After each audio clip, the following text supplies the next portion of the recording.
పోయేనాడు వెంబడి రాదు పూటి పుల్లైనా వాసిపోవు మాట ఒకటే కడకు ఇళ్ళలో మిగిలేది నీ కొరకై నీ వారల కొరకై నిలువదు కాయము మనస ఎన్నాళ్ళుండినది సుఖములలో కొన్నాళ్ళే గద మనసా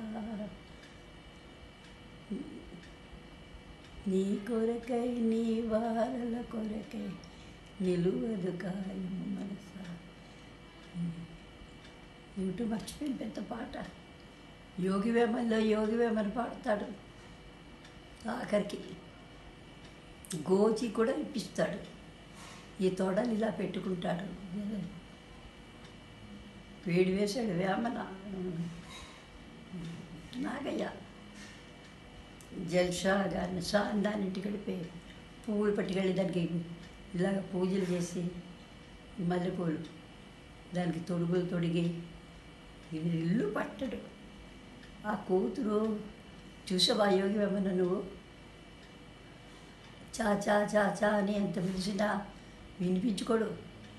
ఒక్క రాత్రి ఉండు ఇక్కడ నేను వదిలిగాలని చెప్పినా పాపం జబ్బుతో ఉంటుంది. చాచా రాలేదు అంటుంది.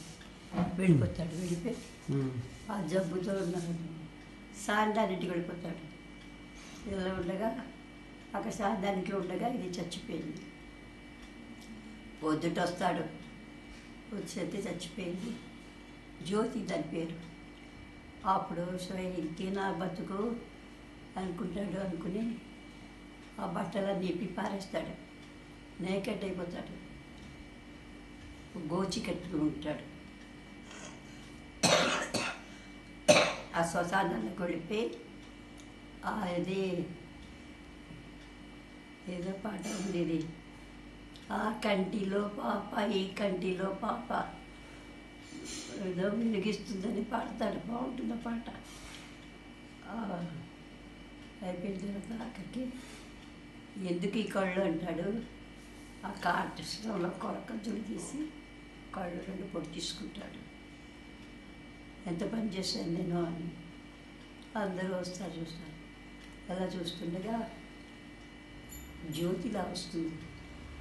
వచ్చేసింది చచ్చిపోతాడు అనమాట. చచ్చిపోడు బతికుండగానే వాడు ఇలా దీవిస్తున్నట్టు వేరెవరు ఇలాంటి దాంట్లో పడకండి అని ఉంటాడు. అలా జ్యోతి వెళ్ళిపోతుంది. వెళ్ళిపోతాడు ప్రాణం ఉండగా.